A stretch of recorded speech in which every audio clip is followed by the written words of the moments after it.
Em Marcos capítulo 1, versículo 35 está escrito: de madrugada, ainda bem escuro, Jesus levantou-se, saiu de casa e foi para um lugar deserto, onde ficou orando. Veja bem, o Filho de Deus, aquele que tinha total comunhão com o Pai, acordava antes do sol nascer para estar a sós com Deus. Se até ele precisava disso, imagine nós. A primeira oração do dia tem um valor espiritual imensurável. É como abrir as janelas do céu sobre a sua casa. É como estabelecer um altar no meio do caos. É como colocar os exércitos celestiais em prontidão para batalhar ao seu favor. O Salmo capítulo 5, versículo 3 diz: de manhã ouves, Senhor, o meu clamor. De manhã te apresento a minha oração e aguardo com esperança. Você tem aguardado com esperança? Ou tem acordado já tomado pela ansiedade? A forma como começamos o nosso dia determina o tom da nossa jornada. Quando você ora logo ao acordar, você está dizendo ao céu: Senhor, reina sobre este dia, guia os meus passos, protege minha mente, abre portas que ninguém pode fechar. E quando essa oração é feita com sinceridade, fé e alinhamento com a palavra, o céu não apenas ouve, o céu se move. Mas será que há uma maneira correta de orar? Existe um padrão que agrada mais ao coração de Deus? Sim, e não estamos falando de fórmulas ou repetições vazias. Estamos falando de atitudes espirituais que têm base bíblica e que atraem a presença divina. Comece com gratidão. Antes de pedir qualquer coisa, agradeça. Em Filipenses capítulo 4, versículo 6, Paulo nos orienta: não andem ansiosos por coisa alguma, mas em tudo, pela oração e súplica e com ação de graças, apresentem seus pedidos a Deus. A gratidão abre as portas da sala do trono. É como dizer: Pai, antes de qualquer coisa, eu reconheço o que o Senhor já fez por mim. Em seguida, declare quem Deus é. Louve, exalte. Diga com a sua própria boca: Tu és santo, justo, fiel, meu refúgio, meu Pai, meu amigo. Isso não é apenas adoração, é guerra espiritual. Porque quando você exalta o nome de Deus, você diminui o tamanho dos seus problemas. Quando você eleva os olhos ao céu, os gigantes da terra perdem a força. Depois, apresente suas petições com fé. Não como quem joga palavras ao vento, mas como quem fala com um pai que ouve e responde. Hebreus capítulo 11, versículo 6, nos lembra: sem fé é impossível agradar a Deus, pois quem dele se aproxima precisa crer que ele existe e que recompensa aqueles que o buscam. Ou seja, cada vez que você ora, Deus se inclina para ouvir. E mais do que isso, ele age. Agora pense comigo. Quantas vezes você orou de manhã sem fé? Quantas vezes repetiu palavras sem se conectar com o céu? Deus não se move por quantidade de palavras, mas pela profundidade do seu coração. Não se trata de quanto tempo você ora, mas de como você se entrega nesse momento. E aqui vai algo poderoso. Ore a palavra. Quando você ora as promessas de Deus, você está literalmente declarando verdades que já foram liberadas sobre você. Isaías capítulo 55, versículo 11 diz: assim é a minha palavra que sai da minha boca. Ela não voltará para mim vazia, mas fará o que desejo e atingirá o propósito para o qual a enviei. Quando você diz, por exemplo: Senhor, eu declaro que sou mais que vencedor, como está escrito em Romanos capítulo 8, versículo 37, você está liberando o poder da Escritura sobre sua vida. Você consegue sentir o peso dessa revelação? Isso é apenas o começo do que Deus quer fazer. Ainda vamos falar sobre como o inimigo tenta sabotar sua oração logo pela manhã, quais são os bloqueios espirituais mais comuns, e, principalmente, como romper com tudo isso para viver uma manhã de céu aberto todos os dias. Se você está comigo até aqui, escreva nos comentários: eu estou comprometido com a verdade, que é a palavra de Deus. conforme diz João capítulo 17, versículo 7. Agora que você entendeu o poder de começar o dia em oração com fé, gratidão e base na palavra, vamos tocar em algo que muitos evitam: os bloqueios espirituais que impedem as orações de fluírem. Sim, existe algo que pode fechar os céus, não porque Deus não nos ama, mas porque há princípios espirituais que não podem ser ignorados. E muitas vezes estamos orando de manhã, mas nossa oração está travada, sem força, sem direção. Sabe por quê?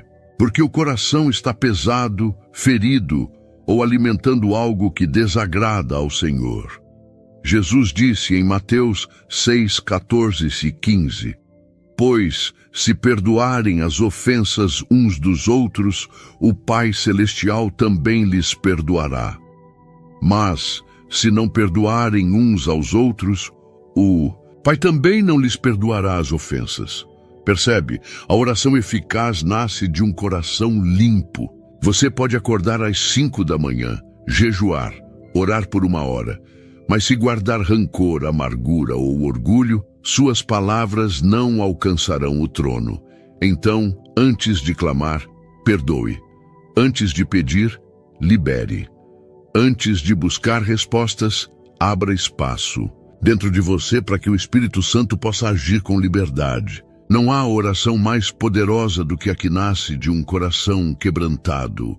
O salmista declarou em Salmos 51:17, os sacrifícios que agradam a Deus são um espírito quebrantado, um coração quebrantado e contrito, ó Deus, não desprezarás. E é aqui que você pode transformar a sua manhã, quando você se ajoelha diante do Senhor e diz, Pai, eu entrego essa mágoa, eu libero esse perdão, eu te peço que limpe meu coração antes mesmo de eu falar qualquer coisa. Você está fazendo algo que poucos fazem. Está se despindo diante de Deus, e quando nos despimos na presença dele, ele nos reveste com autoridade, paz e graça. Outro ponto importante: o inimigo sabe do poder da oração da manhã. Ele teme ver um filho ou filha de Deus dobrando os joelhos antes mesmo de olhar o celular. Por isso, ele vai fazer de tudo para distrair você.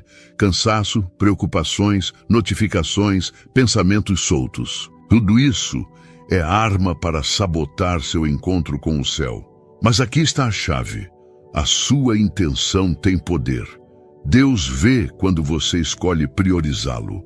Ele vê quando você se levanta mesmo com sono, quando se ajoelha mesmo sem palavras, quando fecha os olhos e sussurra, Pai, eu estou aqui. Isso move o coração do Pai. A fidelidade nas pequenas coisas abre as portas para as grandes manifestações. É por isso que eu te encorajo a criar um altar na sua casa. Pode ser um canto simples, uma cadeira, um tapete, um lugar onde você encontra o céu. E nesse lugar, todas as manhãs, declare com fé, este é o dia que o Senhor fez. Eu o consagro a ti, Senhor.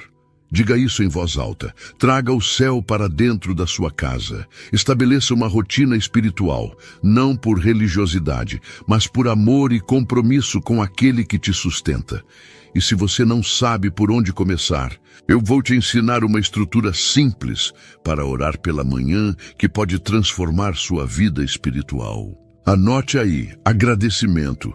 Agradeça pela vida, pela proteção, pelo novo dia, arrependimento. Peça perdão por tudo que pode entristecer o Espírito Santo.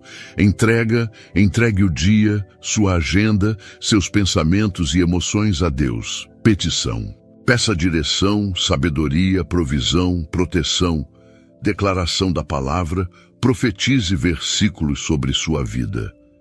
Silêncio. Fique alguns segundos em silêncio, ouvindo a voz de Deus no seu espírito. Você não precisa ser eloquente. Você só precisa ser sincero. Deus responde a um coração sincero, com mais intensidade do que a um discurso perfeito. É no quarto secreto, no silêncio da manhã, que grandes batalhas espirituais são vencidas antes mesmo de o mundo despertar. E agora, quero te lembrar de algo poderoso. Você não está sozinho nessa jornada. Há milhares de pessoas que, como você, estão acordando para uma vida de oração real, transformadora, viva. Aqui no canal Tempo com Deus, estamos formando uma geração que ora com poder, que vive o sobrenatural de Deus, que não se conforma com uma fé morna. Somos uma comunidade de fé e você faz parte dela. Se esta mensagem está tocando o seu coração, se você sente que Deus está te chamando para um novo nível de intimidade com Ele, eu quero te convidar a fazer parte dessa família. Mas não é uma chamada comum. Atenção! Se até agora você ainda não se inscreveu neste canal, este é o momento perfeito. Clique agora em inscrever-se, ative o sininho e marque todas as notificações. Porque nos próximos vídeos vamos revelar mistérios bíblicos sobre batalha espiritual, jejum, promessas esquecidas e segredos da intercessão, conteúdos que podem transformar a sua jornada com Deus de forma definitiva. Não apenas assista, participe, comente, ore junto. Você foi chamado para isso. E me diga nos comentários, qual é o maior desafio que você enfrenta para orar pela manhã? Eu quero orar por você. Agora que já entendemos o que destrava o céu sobre nossas manhãs, no próximo bloco, vamos mergulhar no que acontece no mundo espiritual quando você ora da maneira certa. Prepare-se, porque o que vem a seguir pode abrir os seus olhos para uma realidade que muitos cristãos ignoram por toda a vida. Você já parou para pensar no que realmente acontece nos céus quando um filho de Deus ora? Especialmente quando essa oração é feita logo ao amanhecer, antes que os ruídos do mundo ocupem a mente, quando o coração ainda está sensível e desperto para a presença divina? Amados irmãos, a paz do Senhor Jesus Cristo. Eu sou Pedro Silva e este é o canal Tempo com Deus. E agora, nesta etapa da nossa jornada, quero te convidar a mergulhar comigo num entendimento espiritual profundo. A palavra nos revela que há um mover invisível, mas real, acontecendo ao nosso redor. Anjos em ação, respostas sendo liberadas, barreiras sendo quebradas. Sim, quando você ora assim pela manhã, os céus se movimentam ao seu favor. Veja o que está escrito no livro do profeta Daniel, capítulo 10, versículos 12 e 13. Então me disse, não temas, Daniel, porque desde o primeiro dia em que aplicaste o teu coração a compreender e a humilhar-te perante o teu Deus, foram ouvidas as tuas palavras. E por causa das tuas palavras é que eu vim. Mas o príncipe do reino da Pérsia me resistiu por 21 dias. Aqui vemos algo extraordinário. A oração de Daniel foi ouvida no primeiro dia, mas houve uma batalha espiritual nos céus para que a resposta chegasse até ele. Você entende isso? A sua oração não é uma simples conversa. Ela é um decreto no mundo espiritual. Ela ativa os exércitos celestiais e o inimigo sabe disso. Por isso, ele tenta te manter ocupado, distraído, com sono ou até mesmo desmotivado espiritualmente. Mas quando você resiste a essas artimanhas e se coloca de pé ou de joelhos diante de Deus nas primeiras horas do dia, você está tocando o coração do céu e abalando os alicerces do inferno. Há uma força tremenda em levantar-se cedo para buscar o Senhor. Jesus mesmo fazia isso. Está em Marcos capítulo 1, versículo 35. De madrugada, ainda bem escuro, Jesus levantou-se, saiu de casa e foi para um lugar deserto, onde ficou orando. Se o próprio Filho de Deus sentia a necessidade de orar ao Pai logo pela manhã, o que nos faz pensar que podemos viver um dia inteiro sem nos conectar com Ele primeiro? A oração matinal não é apenas uma rotina devocional, é uma arma de guerra. É o momento onde você coloca sua armadura espiritual, descrita em Efésios, capítulo 6. É quando você declara: hoje não vou andar na carne, mas no espírito. Hoje o medo não vai dominar minha mente. Hoje não viverei pelos meus sentimentos, mas pela fé em Cristo. Quantas decisões erradas são tomadas simplesmente porque não oramos ao acordar? Quantas palavras lançadas que ferem, quantas reações impensadas, quantas oportunidades perdidas, quantas ciladas não discernidas, tudo porque deixamos passar o momento de consagração no início do dia. Irmão, irmã, quando você ora assim de manhã, você está ativando um escudo ao seu redor. Você está se alinhando com a vontade de Deus para as próximas 24 horas. E mais, a sua oração não afeta apenas você. Quando um crente ora de manhã, ele abençoa sua casa, sua família, seu local de trabalho, seus projetos.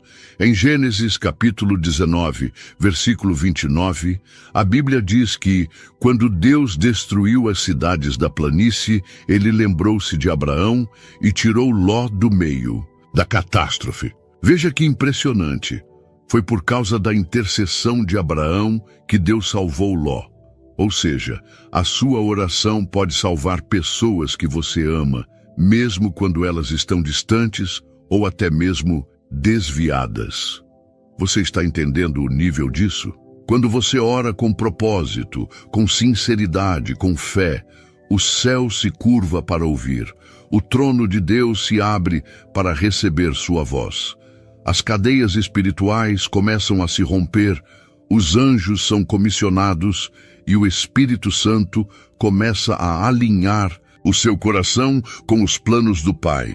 Mas há algo mais. E talvez isso seja o que você mais precisa ouvir hoje. A sua oração da manhã é também o momento onde Deus renova a sua identidade espiritual. Porque durante o dia somos bombardeados com mentiras do inimigo. Você não é suficiente. Você está sozinho. Deus te esqueceu. Não vai dar certo, mas ao orar logo cedo, Deus te lembra: você é meu filho amado, eu estou com você, eu sou o seu pastor e nada lhe faltará. A oração tem esse poder, calar a voz do inimigo e amplificar a voz de Deus dentro de você. E agora eu te pergunto, quantos dias você tem começado no piloto automático sem buscar a presença dele primeiro? Quantas bênçãos você pode ter perdido por simplesmente não alinhar seu espírito com o céu nas primeiras horas da manhã? Deixe nos comentários sua resposta. E se você ainda não escreveu, declare: eu estou comprometido com a verdade, que é a palavra de Deus. João capítulo 17, versículo 17. Antes de passarmos à última parte deste vídeo, a mais forte e impactante, quero deixar algo no seu coração. Nunca subestime uma oração feita de madrugada ou pela manhã. Nunca ache que Deus não está ouvindo, porque no tempo certo, a resposta vem, e vem com força. Na próxima parte, vamos revelar o tipo de oração que estremece o mundo espiritual, move os céus com velocidade e abre caminhos onde só havia deserto. E mais, vou te ensinar a fazer uma oração de ativação profética para a sua manhã, que vai mudar o ambiente da sua casa e da sua vida espiritual. Amados irmãos, a paz do Senhor Jesus Cristo, que bênção estarmos juntos até aqui. Eu sou Pedro Silva e este é o canal Tempo com Deus. Que a unção do Espírito Santo permaneça sobre você e sobre a sua casa, enquanto finalizamos essa revelação. Agora chegou a hora da resposta mais esperada deste vídeo. Falamos sobre o impacto da oração da manhã, sobre como ela movimenta os céus e desestabiliza os planos do inferno. Mas existe uma forma de orar pela manhã que ativa um mover sobrenatural imediato. E é isso que vamos compartilhar agora. Não é qualquer oração, não é repetição vazia, não é apenas um Deus, abençoa meu dia. O tipo de oração que move o céu de verdade ao seu favor logo ao amanhecer precisa de 3 elementos fundamentais, intimidade, autoridade e entrega absoluta. Vamos começar com a intimidade. A oração eficaz da manhã precisa ser um encontro de amor com o Pai. Em Mateus capítulo 6, versículo 6, Jesus ensina: "Mas tu, quando orares, entra no teu quarto e, fechando a porta, ora a teu Pai, que está em secreto. E teu Pai, que vê em secreto, te recompensará publicamente." Essa é a chave da intimidade. Não comece o dia correndo para o mundo. Corra primeiro para os braços do Pai. Depois vem a autoridade. Efésios capítulo 2, versículo 6, nos lembra que fomos ressuscitados com Cristo e assentados com Ele nas regiões celestiais. Isso significa que você não ora do ponto de vista da derrota, mas da vitória. Você não pede como mendigo espiritual. Você declara como filho herdeiro do reino. A oração da manhã precisa conter decretos firmes, palavras com fé, declarações proféticas baseadas na palavra. Por fim, vem a entrega. Essa é a parte mais desafiadora, porque envolve render sua vontade. Em Lucas, capítulo 22, versículo 42, Jesus, prestes a ser entregue, ora: "Pai, se queres, passa de mim este cálice, todavia não se faça a minha vontade, mas a tua." A verdadeira oração da manhã que muda destinos não é a que pede "o que eu quero", mas a que diz: "Senhor, conduza meu dia conforme a tua vontade. Eis-me aqui." Quando você une esses três ingredientes, o céu se move. Deus envia anjos para guardar seus caminhos. Portas são abertas, laços são quebrados, estratégias malignas são canceladas antes mesmo de acontecerem. Você se torna alguém que caminha debaixo da direção divina e não mais segundo as circunstâncias ao redor. Agora, eu quero te convidar a fazer comigo uma oração poderosa de ativação espiritual para as suas manhãs. Se puder, feche seus olhos, coloque a mão no coração e repita comigo com fé: "Pai amado, neste momento eu consagro o meu dia a Ti. Antes de qualquer coisa, eu te busco.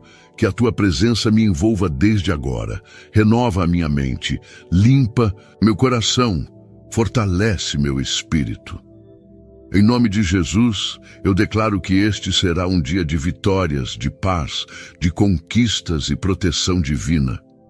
Repreendo toda a seta do inimigo, toda palavra contrária, toda distração espiritual. E te entrego meus caminhos, minhas decisões, meus pensamentos. Senhor, que se cumpra hoje a Tua vontade em minha vida, que eu viva este dia debaixo da Tua graça.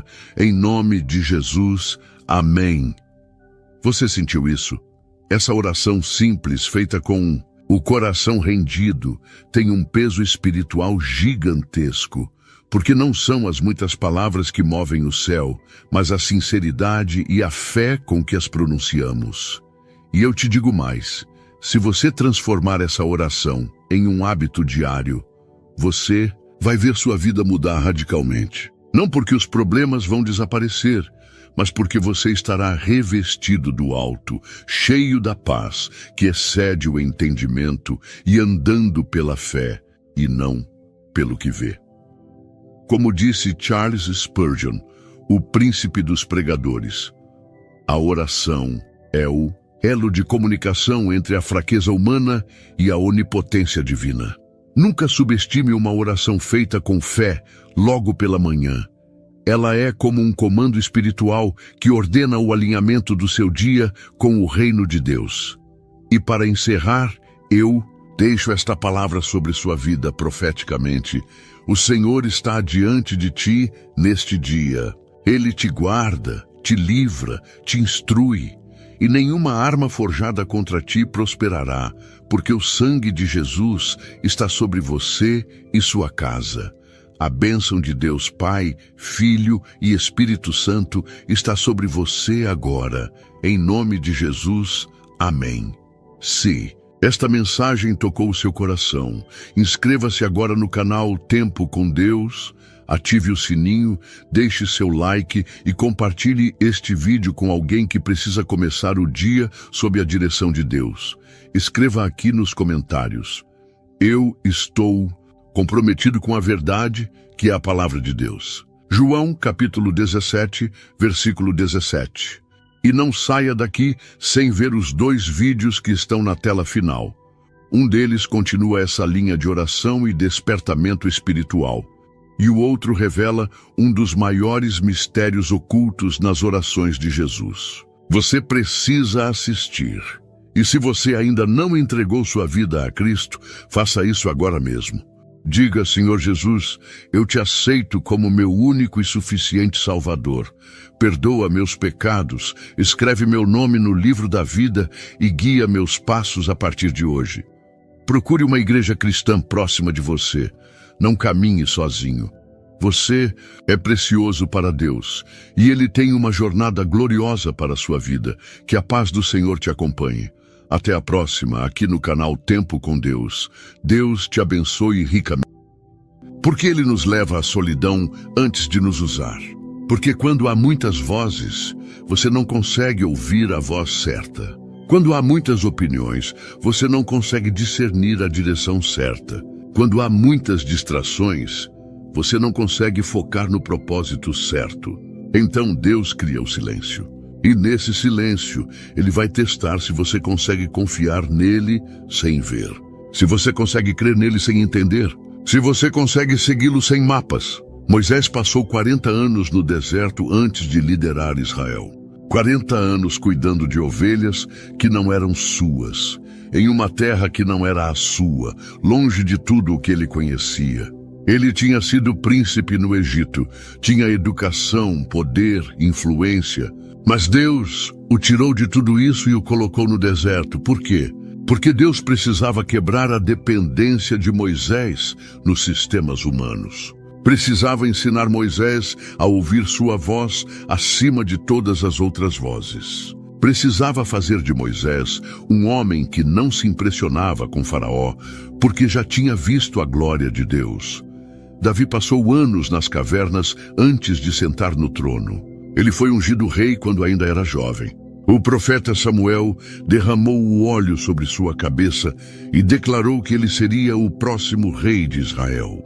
Mas entre a unção e a coroação, houve anos de fuga, anos de solidão, anos de se esconder em cavernas, cercado apenas por um punhado de homens desesperados. E foi exatamente ali, na solidão das cavernas, que Davi escreveu os salmos que até hoje consolam milhões. Foi ali que ele aprendeu a clamar a Deus. Foi ali que ele desenvolveu uma intimidade com Deus que fez dele um homem segundo o coração de Deus. Paulo passou 3 anos na Arábia antes de começar seu ministério. 3 anos no deserto. 3 anos sem plateia. 3 anos sem aplausos. E o que ele fez ali? Ele encontrou Jesus de uma forma tão profunda que quando finalmente começou a pregar, sua mensagem não vinha de homens, mas de uma revelação direta de Deus. Gálatas 1:11-12 declara: Irmãos, quero que saibam que o evangelho por mim anunciado não é de origem humana. Não o recebi de pessoa alguma, nem me foi ensinado. Ao contrário, eu o recebi de Jesus Cristo por revelação. E Jesus, o próprio Filho de Deus, passou 40 dias no deserto antes de iniciar seu ministério público. 40 dias sozinho. 40 dias jejuando. 40 dias sendo tentado pelo diabo. Mas foi ali, no deserto, que Jesus se preparou para enfrentar a cruz. Foi ali que ele consolidou sua missão. Foi ali que ele escolheu obedecer ao Pai acima de tudo. Isaías 30:15 declara: No retorno e no descanso vocês serão salvos, na tranquilidade e na confiança está a força de vocês. Mas muitos de nós tememos a solidão, tememos o silêncio. Corremos para o barulho porque não sabemos como lidar com o vazio. Enchemos nossa vida de atividades, de relacionamentos, de distrações, porque temos medo de ficar a sós com nós mesmos e com Deus. Mas é exatamente no vazio que Deus fala mais alto. É no deserto que Ele revela quem Ele realmente é. É na solidão que Ele nos transforma. Você sabe por quê? Porque quando você está sozinho, suas máscaras caem. Quando você está sozinho, suas defesas desmoronam. Quando você está sozinho, você não pode mais fingir. Você não pode mais se esconder atrás de títulos, de posições, de conquistas. É só você e Deus. E nesse lugar de vulnerabilidade total, Deus pode finalmente trabalhar em você de uma forma que não seria possível se houvesse distrações. A solidão também testa sua motivação. Muitos servem a Deus quando há reconhecimento. Muitos pregam quando há microfone e plateia. Muitos adoram quando há câmeras. Mas Deus quer saber: você me serve quando não há ninguém assistindo? Você me louva quando não há ninguém para ouvir? Você me busca quando não há recompensa visível? Se você está se sentindo sozinho, agora saiba: Deus está com você. Se você está se sentindo isolado, saiba: Deus está trabalhando. Se você está se sentindo esquecido, saiba: Deus está preparando algo que ninguém pode imaginar. O teste da solidão não é para quebrar você. É para construir em você uma intimidade com Deus que nada nem ninguém poderá roubar. É para fazer de você alguém que não depende de aprovação humana para continuar firme. É para transformar você em alguém que conhece a voz de Deus tão profundamente que nenhuma outra voz pode confundi-lo. Oséias 2,14 revela o coração de Deus. Portanto, vou seduzi-la.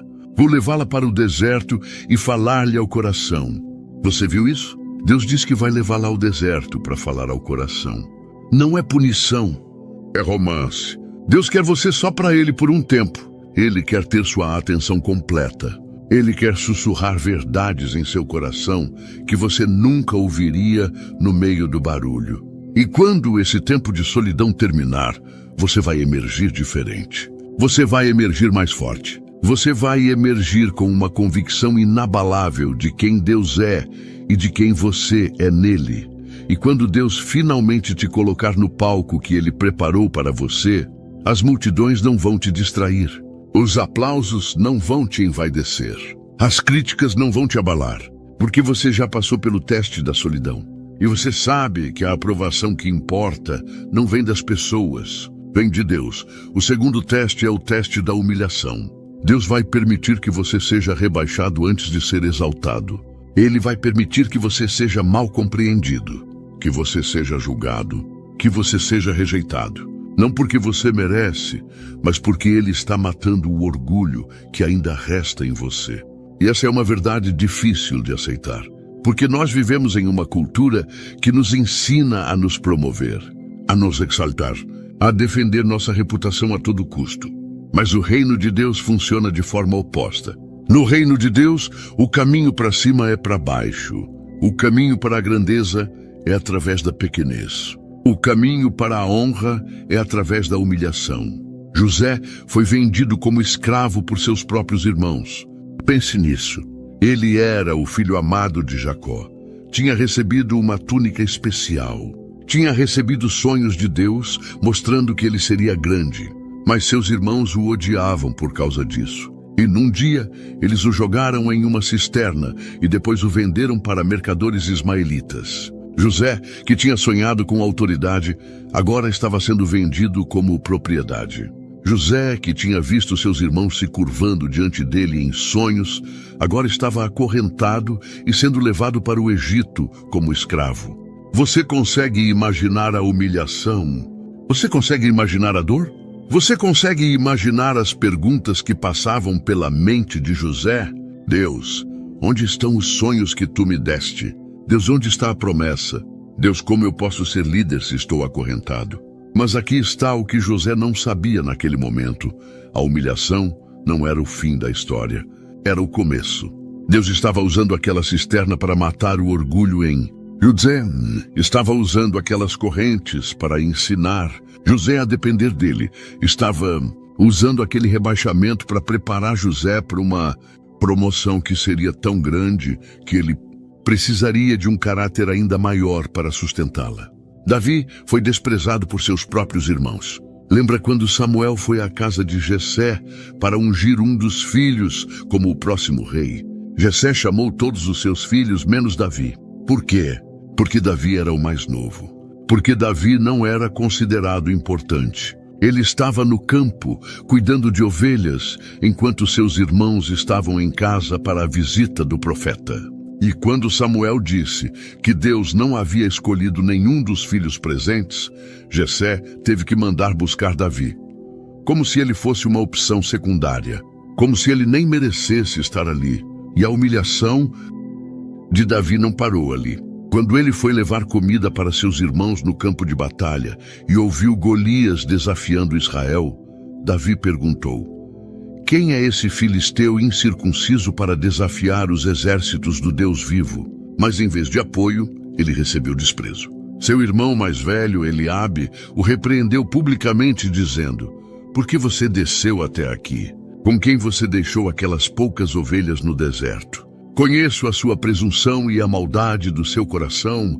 Você desceu apenas para ver a batalha. Imagine a dor dessas palavras. Imagine ser acusado de presunção e maldade, quando tudo o que você está fazendo é defender a honra de Deus.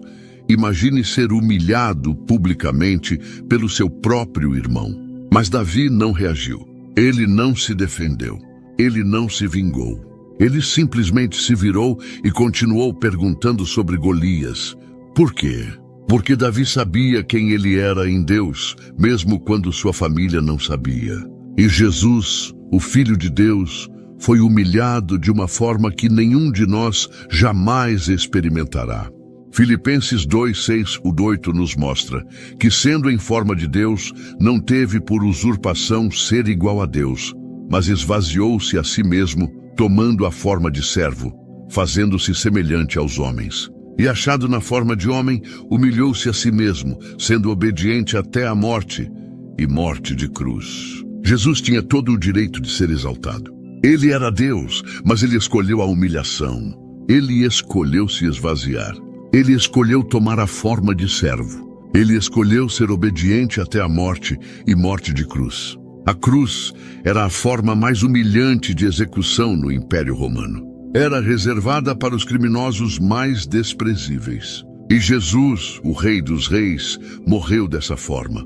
Zombado, ridicularizado, despido, pregado em madeira como se fosse o pior dos criminosos. Mas a história não termina na cruz. Filipenses 2:9-11 continua: pelo que também Deus o exaltou sobremaneira e lhe deu um nome que é sobre todo o nome, para que ao nome de Jesus se dobre todo o joelho dos que estão nos céus e na terra e debaixo da terra, e toda língua confesse que Jesus Cristo é o Senhor, para a glória de Deus Pai. A humilhação veio antes da exaltação. O vale veio antes do monte. A cruz veio antes da coroa. E da mesma forma, Deus vai permitir que você seja humilhado antes de ser exaltado. Por quê? Porque a humilhação testa se sua identidade está em Cristo ou nas opiniões das pessoas. Se você precisa de aprovação humana para se sentir valioso, então você não está pronto para ser usado por Deus. Mas se você sabe quem você é em Cristo, mesmo quando o mundo diz o contrário, então você passou no teste. A humilhação também revela o que há em seu coração. Quando você é exaltado, todos são seus amigos. Quando você é reconhecido, todos te apoiam. Quando você está no topo, todos querem estar perto de você. Mas quando você é humilhado, o verdadeiro caráter é revelado. E Deus precisa saber: quando você for humilhado, você vai amargoar ou vai amadurecer? Quando você for rejeitado, você vai se vingar ou vai perdoar? Quando você for mal compreendido, você vai se justificar desesperadamente ou vai confiar que Deus é o seu defensor? Provérbios 29:23 declara: o orgulho do homem o abaterá, mas o humilde de espírito obterá honra. O orgulho leva à queda, mas a humildade leva à honra. E a humilhação é o instrumento que Deus usa para produzir humildade em nós. Porque quando somos humilhados, somos forçados a encarar nossa fraqueza. Somos forçados a admitir que não somos tão grandes quanto pensávamos. Somos forçados a depender de Deus em vez de depender de nós mesmos. Então, quando você for humilhado, não reaja. Quando você for rebaixado, não se vingue. Quando você for mal interpretado, não gaste todas as suas energias se justificando. Deixe Deus ser o seu defensor. Deixe Deus ser o seu advogado. Deixe Deus ser o seu juiz, porque Ele está vendo tudo. Ele está anotando tudo. E no tempo certo, Ele vai exaltar você de uma forma que ninguém poderá contestar. Salmos 75, 6, 7 promete: pois não é do Oriente, nem do Ocidente, nem do deserto que vem a exaltação. Mas é Deus quem julga. A um abate e a outro exalta. A sua promoção não vem das pessoas. Vem de Deus. E quando Deus te exaltar, ninguém poderá te rebaixar. Quando Deus te promover, ninguém poderá te demitir. Quando Deus te estabelecer, ninguém poderá te derrubar. Mas antes da exaltação vem a humilhação. E se você está sendo humilhado agora, não desista. Não se desespere. Não perca a fé, porque Deus está trabalhando. Ele está matando o orgulho. Ele está produzindo humildade. Ele está te preparando para uma promoção tão grande que você precisará de um caráter ainda maior para sustentá-la. O teste da humilhação não é para destruir você, é para reconstruir você. É para fazer de você alguém que glorifica a Deus e não a si mesmo. É para transformar você em um vaso que Deus pode usar sem medo de que a glória suba à sua cabeça. O terceiro teste é o teste da injustiça. Deus vai permitir que coisas injustas aconteçam com você. Você vai ser acusado de algo que não fez. Você vai ser punido por algo que não causou. Você vai sofrer por causa de decisões de outras pessoas. E nesse momento, Deus vai testar se você consegue confiar nele quando a vida não faz sentido. Essa é uma das provas mais difíceis de suportar. Por quê? Porque nós temos um senso natural de justiça. Nós acreditamos que se fizermos o certo, vamos receber o certo de volta. Acreditamos que se formos fiéis, seremos recompensados. Acreditamos que se obedecermos a Deus, as coisas vão dar certo. Mas a realidade é que às vezes você vai fazer tudo certo e mesmo assim vai sofrer. Às vezes você vai ser fiel e mesmo assim vai ser traído. Às vezes você vai obedecer a Deus e mesmo assim as coisas vão piorar antes de melhorar. José passou por essa prova de forma devastadora. Ele foi vendido como escravo por seus irmãos. Mas mesmo na casa de Potifar, mesmo como escravo, José permaneceu fiel a Deus. Gênesis 39, 2 e 3 diz: o Senhor estava com José, de modo que este prosperou e passou a morar na casa do seu senhor egípcio. Este, vendo que o Senhor estava com ele e que o fazia prosperar em tudo o que empreendesse, agradou-se de José. José foi promovido. Foi colocado como administrador de toda a casa. Tudo estava indo bem. Mas então veio o teste. A esposa de Potifar tentou seduzi-lo. Dia após dia ela o pressionava. Dia após dia ela tentava levá-lo ao pecado. E José resistiu. Gênesis 39, 9. Registra a resposta de José. Como poderia eu, pois, cometer tamanha maldade e pecar contra Deus? José escolheu a integridade. Escolheu obedecer a Deus. Escolheu fazer o certo. E qual foi o resultado? Você esperaria que Deus o recompensasse imediatamente, certo? Você esperaria que Deus o promovesse ainda mais por causa de sua fidelidade. Mas o que aconteceu foi o oposto. A mulher de Potifar, furiosa por ter sido rejeitada, mentiu sobre José. Ela o acusou de tentar violentá-la. E Potifar, sem investigar, sem dar a José a chance de se defender, jogou-o na prisão. Pense nisso. José fez a coisa certa e recebeu a consequência errada. José obedeceu a Deus e foi punido por isso. José manteve sua integridade e acabou na prisão. Você consegue imaginar a dor? Você consegue imaginar a confusão? Você consegue imaginar as perguntas que José deve ter feito a Deus? Deus, eu te obedeci. Eu fiz o que era certo. Por que estou sendo punido? Por que estou na prisão? Mas aqui está a verdade poderosa. José não permitiu que a injustiça amargurasse seu coração. Mesmo na prisão, ele continuou fiel. Gênesis 39, 21 declara: o Senhor estava com José e foi bondoso com ele, concedendo-lhe a simpatia do diretor da prisão. Mesmo injustiçado, José não abandonou a Deus. Ele não se tornou cínico. Ele não permitiu que a dor o transformasse em alguém amargo. Ele manteve seu caráter, manteve sua integridade, manteve sua confiança em Deus. E sabe o que aconteceu?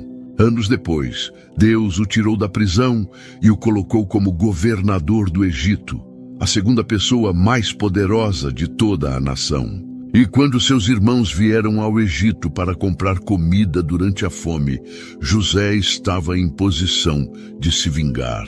Ele poderia tê-los destruído, poderia tê-los matado, poderia tê-los jogado na prisão da mesma forma que ele foi jogado. Mas ele não fez isso. Em vez disso, Gênesis 50:20 registra as palavras de José. Vocês planejaram o mal contra mim, mas Deus o tornou em bem para que hoje fosse preservada a vida de muitos. José entendeu algo que muitos de nós ainda precisamos entender. Deus usa a injustiça para cumprir seu propósito. O que os irmãos de José fizeram foi errado.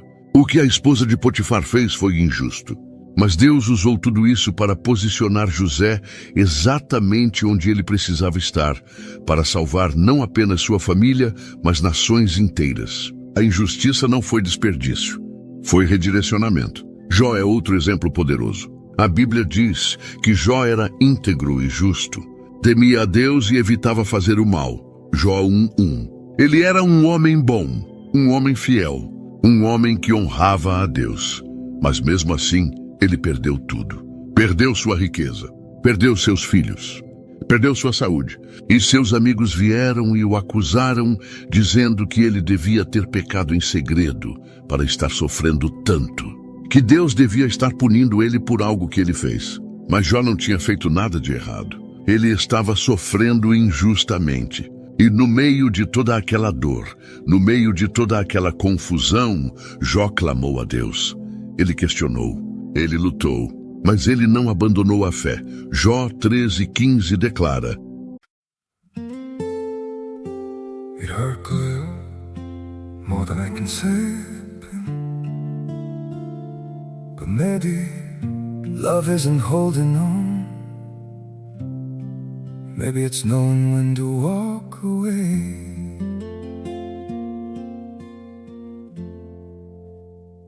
We try to hold what we're slipping through, like sand running from our hands. Every promise started losing shape. We couldn't be what we once planned. Your eyes would look right through mine, like you were already gone. We stayed too long in a fading light, trying to prove we still. It hurt good, more than I can say,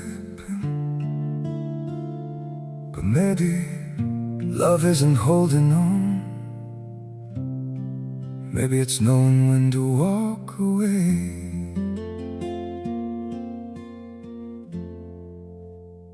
We try to hold what we're slipping through, like sand running from our hands. Every promise started losing shape. We couldn't be what we once planned. Your eyes would look right through mine, like you were already gone. We stayed too long in a fading light, trying to prove we still. It hurt good, more than I can say, but maybe love isn't holding on. Maybe it's knowing when to walk away.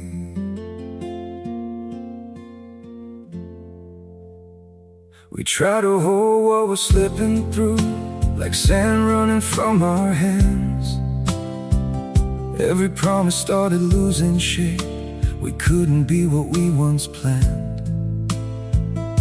Your eyes would look right through mine, like you were already gone.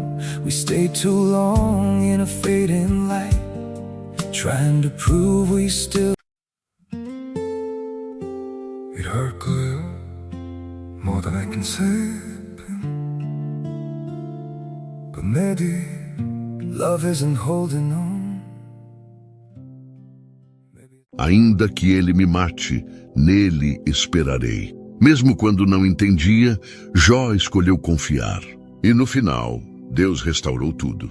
Jó 42:10 diz: o Senhor restaurou a sorte de Jó e lhe deu em dobro tudo o que tinha antes.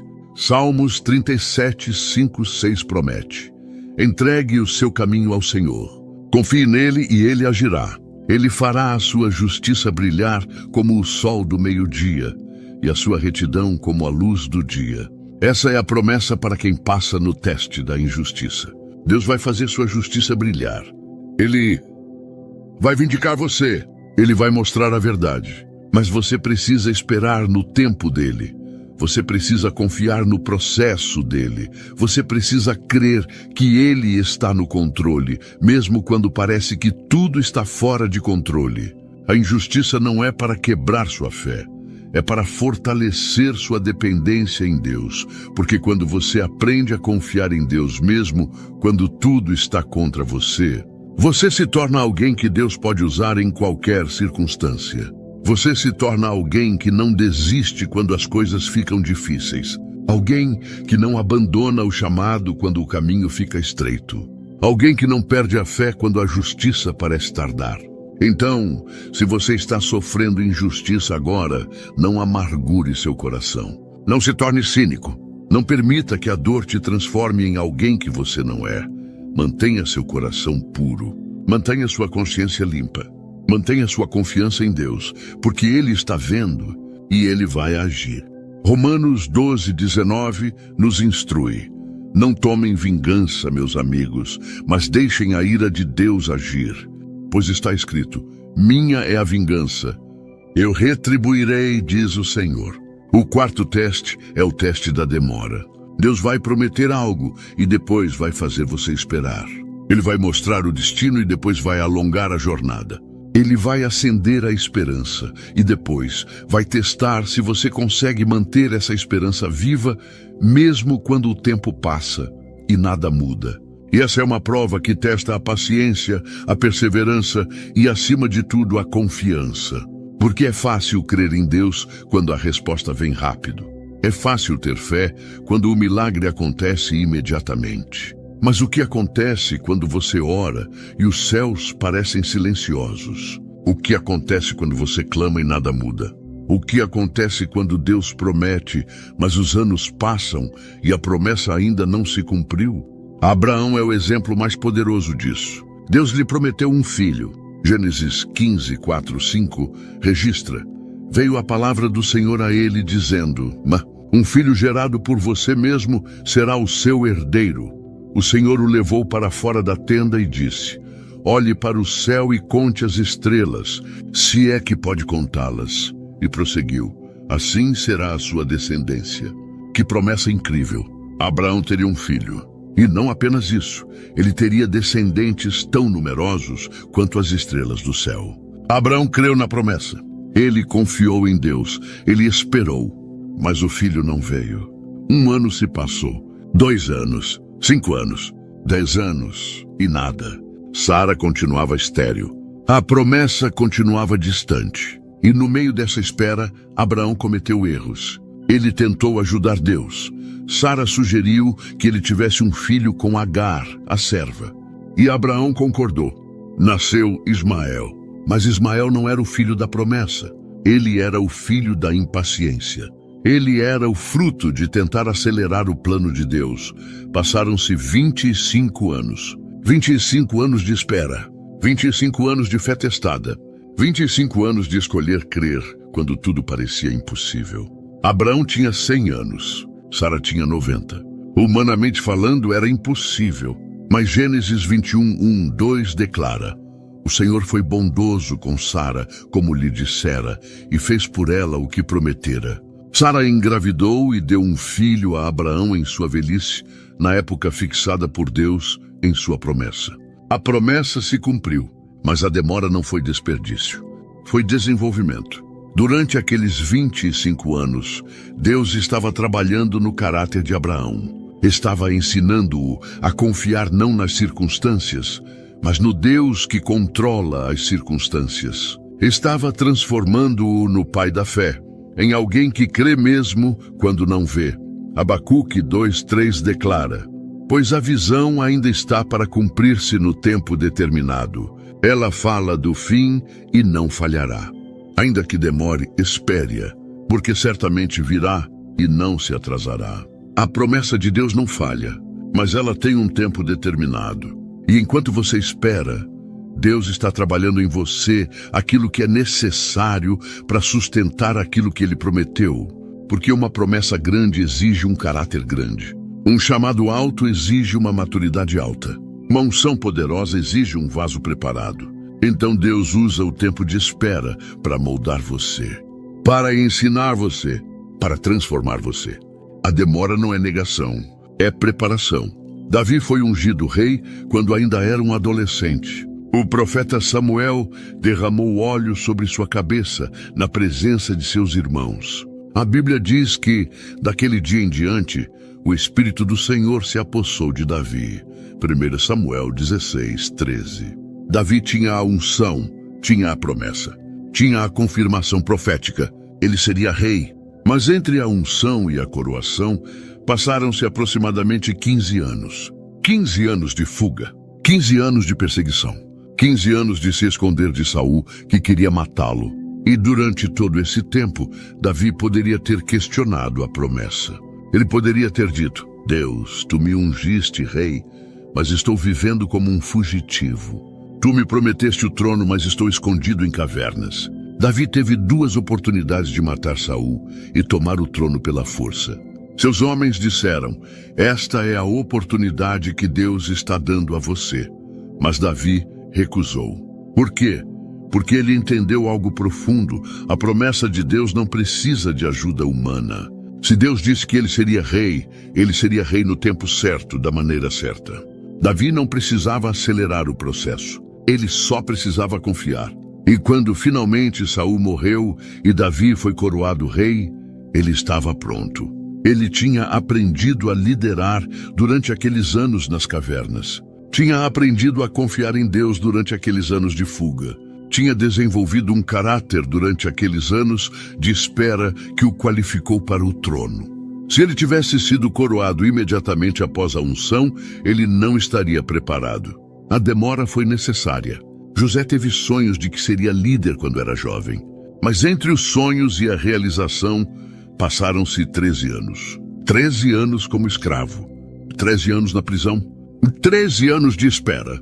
E quando finalmente foi promovido a governador do Egito, ele estava pronto. Ele tinha aprendido administração na casa de Potifar. Tinha desenvolvido caráter na prisão. Tinha sido moldado durante os anos de espera. A mulher com fluxo de sangue em Marcos 5 sofreu por 12 anos. 12 anos de dor. 12 anos de exclusão social. 12 anos de esperanças frustradas. Ela gastou tudo o que tinha com médicos, mas ninguém pôde curá-la. Mas ela não desistiu. Ela continuou buscando. E quando finalmente ouviu falar de Jesus, ela disse: se eu tão somente tocar as suas vestes, ficarei curada. Marcos 5:28. Ela se arrastou através da multidão, tocou em Jesus e foi curada instantaneamente. A cura foi instantânea, mas a perseverança foi de 12 anos. E Jesus não apenas a curou fisicamente, ele a restaurou espiritualmente e socialmente. Ele a chamou de filha, Marcos 5:34. Ele não apenas respondeu sua fé, ele honrou sua perseverança. A demora não foi desperdício. Foi o tempo necessário para que sua fé amadurecesse ao ponto de produzir um milagre que glorificaria a Deus. Hebreus 10:36 nos exorta: vocês precisam perseverar, de modo que quando tiverem feito a vontade de Deus, recebam aquilo que Ele prometeu. A perseverança não é opcional, é essencial, porque entre a promessa e o cumprimento há uma jornada. E nessa jornada muitos desistem. Quantos de nós desistimos na sala de espera? Quantos abandonamos a promessa porque ela demorou mais do que esperávamos? Quantos trocamos o plano de Deus por soluções imediatas, porque não conseguimos confiar no tempo dele? Mas a Escritura nos adverte através de Gálatas 6:9. E não nos cansemos de fazer o bem, pois no tempo próprio colheremos, se não desanimarmos. O problema é que nós vivemos em uma cultura de gratificação instantânea. Queremos tudo agora. Queremos o milagre imediato. Queremos a resposta rápida. Queremos a promoção instantânea. Mas Deus não trabalha no tempo do micro-ondas. Ele trabalha no tempo da fornalha. Ele não está apenas nos dando o que pedimos. Ele está nos transformando naquilo que precisamos ser para sustentar o que Ele vai nos dar. Isaías 40:31 promete: mas aqueles que esperam no Senhor renovam as suas forças. Sobem com asas como águias.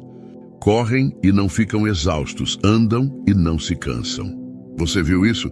Aqueles que esperam no Senhor não apenas recebem o que estavam esperando. Eles são renovados. Eles são fortalecidos. Eles são transformados. A espera não é passiva, é ativa. É um processo de renovação. E há algo mais que precisamos entender sobre a demora. Deus está orquestrando coisas que nós não podemos ver. Quando José estava na prisão, ele não sabia que Deus estava preparando uma fome no Egito que tornaria José indispensável. Quando Davi estava nas cavernas, ele não sabia que Deus estava removendo Saul do trono para abrir espaço para ele. Quando Abraão estava esperando, ele não sabia que Deus estava esperando o momento certo para que o milagre fosse tão impossível que só Deus pudesse receber a glória. Então, se você está esperando agora, não desista. Se a promessa parece distante, não desanime. Se o tempo está passando e você não vê movimento, não abandone a fé, porque Deus não esqueceu. Ele não mudou de ideia. Ele não cancelou o plano. Ele está apenas esperando o momento certo. E quando esse momento chegar, tudo vai se encaixar de uma forma que só Deus poderia orquestrar. Eclesiastes 3:11 declara: Deus fez tudo apropriado a seu tempo. Não ao nosso tempo, ao tempo dele. E o tempo dele é sempre perfeito. Pode não ser rápido, mas é perfeito. Porque Deus não está apenas preocupado em cumprir a promessa. Ele está preocupado em preparar você para a promessa. O quinto teste é o teste da fidelidade no oculto. Deus vai colocá-lo em um lugar onde ninguém vê o que você faz, onde ninguém reconhece o seu esforço, onde ninguém aplaude o seu sacrifício. E ali, longe dos holofotes, Deus vai testar se você consegue ser fiel quando não há reconhecimento. Se você consegue servir quando não há recompensa visível. Se você consegue fazer o certo simplesmente porque é o certo. Essa é uma das provas mais reveladoras. Por quê? Porque ela expõe as verdadeiras motivações do coração. É fácil servir quando há plateia. É fácil dar o melhor quando todos estão assistindo. É fácil ser excelente quando há reconhecimento. Mas o que acontece quando ninguém está olhando? O que acontece quando seu trabalho passa despercebido? O que acontece quando você se esforça, mas ninguém nota? Davi cuidava das ovelhas de seu pai no campo, longe da cidade, longe das pessoas, longe de qualquer reconhecimento. Enquanto seus irmãos estavam servindo no exército de Israel, ganhando honra e fama, Davi estava no campo com as ovelhas, sozinho, invisível, esquecido.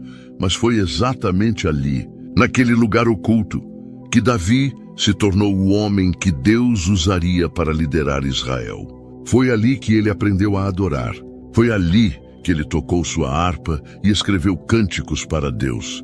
Não porque havia uma audiência, mas porque havia um amor genuíno em seu coração. Foi ali que ele desenvolveu coragem.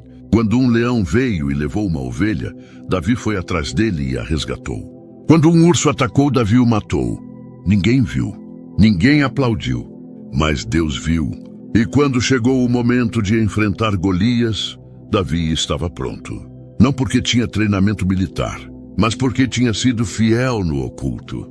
1 Samuel 17:34-37 registra as palavras de Davi ao rei Saul. Seu servo toma conta das ovelhas de seu pai.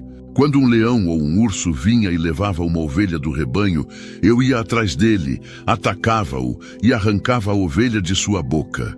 O Senhor que me livrou das garras do leão e do urso, me livrará das mãos desse filisteu. A fidelidade de Davi no campo, onde ninguém via, preparou-o para a batalha no vale, onde todos estavam assistindo. O que ele fez no oculto qualificou-o para o que Deus faria em público. Porque Deus não promove pessoas baseado no que elas fazem quando todos estão olhando. Ele promove baseado no que elas fazem quando ninguém está olhando. José foi fiel na casa de Potifar. Ninguém sabia quem ele era. Ninguém sabia dos sonhos que Deus tinha lhe dado. Ninguém sabia que ele seria governador do Egito. Ele era apenas um escravo.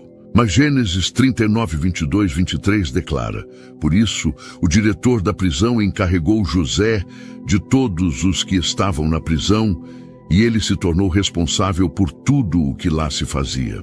O diretor não se preocupava com nada do que estava aos cuidados de José, porque o Senhor estava com José e lhe dava bom êxito em tudo o que fazia. José era excelente mesmo quando ninguém estava prestando atenção. Ele era fiel mesmo quando não havia reconhecimento. Ele trabalhava com integridade mesmo quando não havia recompensa. Por quê? Porque José não estava trabalhando para impressionar pessoas. Ele estava trabalhando para honrar a Deus. E Deus viu, e Deus anotou. E quando chegou o tempo certo, Deus o promoveu. Mateus 6,6 ensina: mas quando você orar, vá para seu quarto, feche a porta e ore a seu pai que está em secreto. Então seu pai, que vê em secreto, o recompensará. Deus vê o que ninguém vê.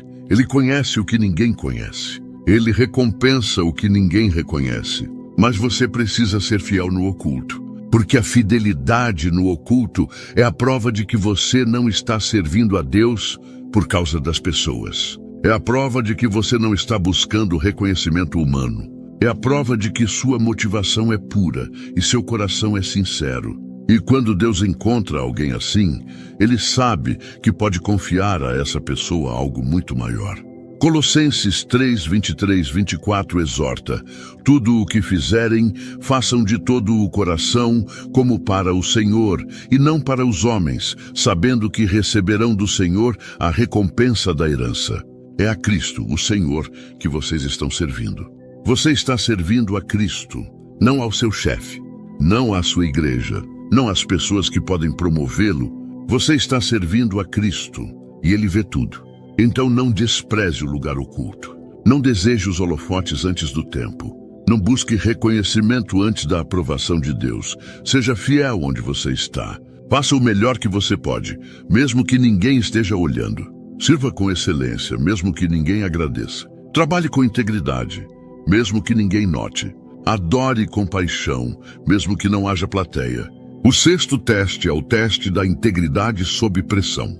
Deus vai colocá-lo em situações onde seria mais fácil ceder do que resistir. Onde seria mais conveniente mentir do que dizer a verdade. Onde seria mais vantajoso comprometer seus valores do que mantê-los. E ali, sob pressão,